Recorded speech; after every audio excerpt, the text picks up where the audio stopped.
मोदी सरकार देश को बेच रही है, रेल बेच दी है, बिजली कंपनियां बेच रही है। ऐसी खबरें रोज आप सोशल मीडिया पर सुनते हैं। इसके बारे में आप वीडियो देखते हैं। आप उनमें सुनते हैं कि सरकार कुछ उद्योगपतियों के लाभ के लिए, कॉरपोरेट्स के लाभ के लिए देश का निजीकरण कर रही है। ये निजीकरण क्या है? ये प्राइवेटाइजेशन क्या है? सच में देश बिक जाएगा या फिर ये केवल फेक न्यूज है? निजीकरण से हमें लाभ है या हानि? आज के वीडियो में मैं आपको यही बताऊंगा। एक कहानी सुनाता हूं। गुप्ता जी जो पिछले 15 सालों से हर साल एक फुटबॉल टूर्नामेंट का आयोजन करवाते हैं।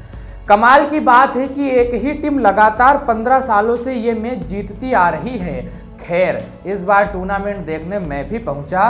पता चला इस मैच के सभी नियम गुप्ता जी खुद ही बनाते हैं। मैच के रेफरी भी वो खुद हैं और पिछले 15 सालों से जो टीम जीतती आ रही है वो टीम भी गुप्ता जी की ही है। वाजिब सी बात है, नियम, कानून, आयोजन, रेफरी और टीम सब कुछ गुप्ता जी के हैं, तो जीत हर हालत में गुप्ता जी की ही होगी। मगर सवाल प्रतिद्वंदी टीम का है। आखिर वो खेल क्यों रहे हैं? मैच खाना पूर्ति के लिए, दर्शकों के मनोरंजन के लिए, या सिर्फ हार जाने के लिए? इन सब के बीच बात उन भोले भाले दर्शकों की भी जिनके लिए फिक्स्ड मैच देखने की नियति है। बात अजीब है पर सोचने वाली है। अब निजीकरण के लाभ के बारे में समझिए, फिर हानियां बताऊंगा। ऐसी घटनाएं गुप्ता जी वाली हमें अपने आसपास देखने को अक्सर मिलती है।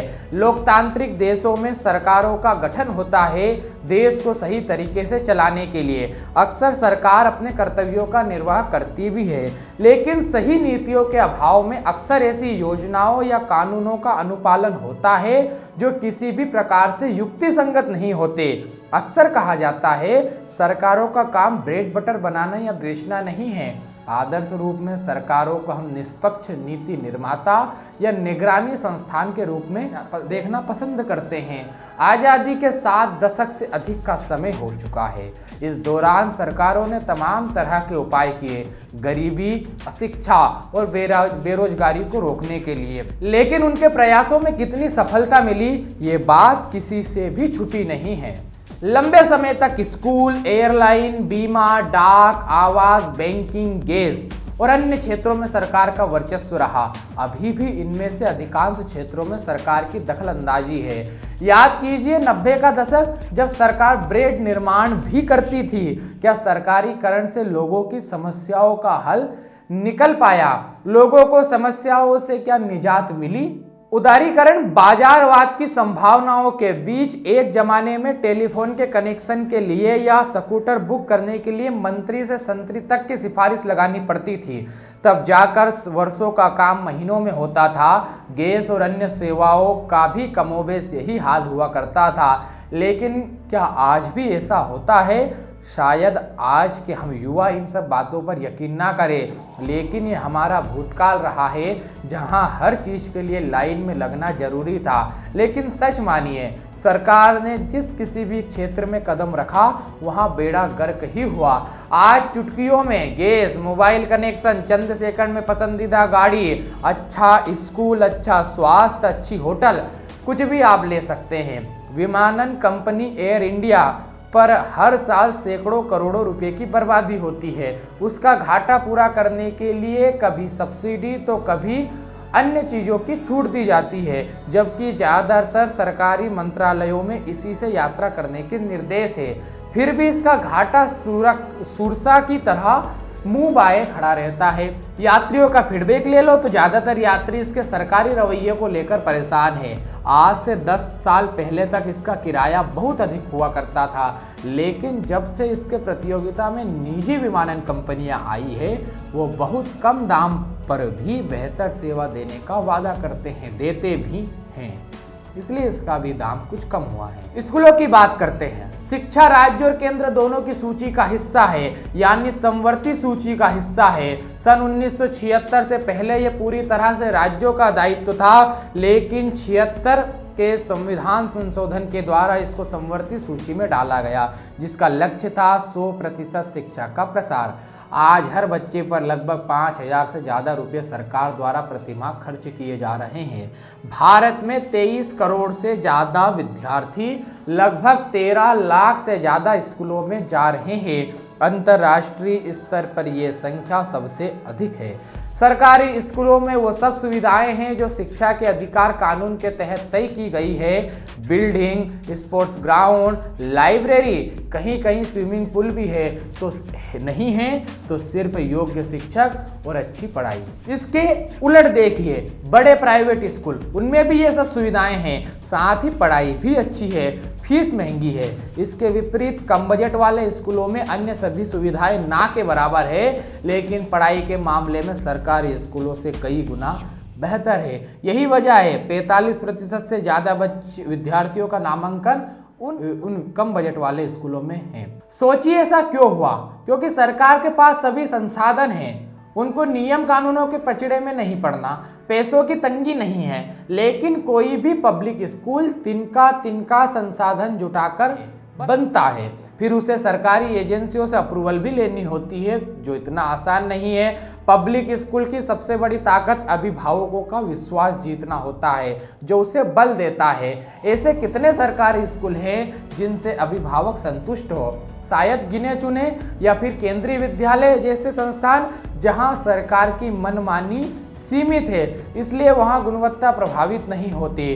सरकार शिक्षा के लिए नीति भी बनाती है और निगरानी भी करती है, और उसी के स्कूल भी हैं। शायद इसीलिए शिक्षा हाशिए पर है, क्योंकि आप दूसरे स्कूलों के पनपने में कहीं ना कहीं जाने अनजाने अवरोधक का काम कर रहे हैं। सरकारी स्कूल हो या नहीं, ये अलग बहस का मुद्दा हो सकता है, मगर आपको पब्लिक स्कूलों के विकास में बाधक नहीं बनना है, ये आपको सुनिश्चित करना होगा। क्योंकि 45% से ज़्यादा बच्चों विद्यार्थियों का भविष्य इससे जुड़ा हुआ है। ये वो छात्र हैं जो गुणवत्तापूर्ण शिक्षा के लिए विद्यालयों में आते हैं। पिछले 2 दशकों में देखिए जहां जहां निजी क्षेत्र ने कदम बढ़ाए हैं, लोगों की परेशानियां कम हुई है, उनकी जिंदगी बेहतर हुई है, सेवाएं उनको घर बैठे बैठे मिल रही है और वे पूरी तरह संतुष्ट हैं। बीमा, निर्माण क्षेत्र, आवास, बैंक, दूरसंचार, मनोरंजन, कहीं भी नज़र दौड़ा लीजिए। हालांकि अभी इस दायरे को और अधिक बढ़ाने की ज़रूरत है। निजी क्षेत्र की अपार संभावनाओं को तलाशने की ज़रूरत है, लेकिन ये तभी संभव है जब सरकार निष्पक्षतापूर्ण ढंग से व्यवहार करे, केवल नीति निर्माता बने, नियामक संस्थान की हैसियत से निगरानी भी करे, लेकिन इसका हिस्सा न बने। सड़क, रेल, आधारभूत संरचना के निर्माण में पब्लिक प्राइवेट पार्टनरशिप की शुरुआत हो चुकी है, लेकिन ये सफर अभी मीलों लंबा तय करना बाकी है। ये लाभ है निजीकरण के, जरूरत है निजीकरण की, लेकिन निजीकरण की वे बातें जो डराती है। लगता है कि निजीकरण हो गया तो ये चीजें समस्या बन जाएगी, उन्हें भी समझिए। इसे हम एक उदाहरण से रेलवे के निजीकरण से समझते हैं। भारतीय रेलवे 8 मई 1845 को स्थापित हुई। भारतीय रेलवे आज विश्व का 4था सबसे बड़ा रेलवे नेटवर्क है। भारतीय अर्थव्यवस्था में सबसे बड़ा सहयोग इसी क्षेत्र का है, परंतु सरकार को इस क्षेत्र को निजी हाथों में सौंपना बेहतर नजर आ रहा है। इसकी शुरुआत हाल ही के दिनों में पूर्ण रूप से निजी कंपनी द्वारा चलाई गई तेजस एक्सप्रेस से हुई, जिसमें दिए गए सुख सुविधाओं ने लोगों को प्रभावित भी किया और लोगों ने इसे पसंद भी किया।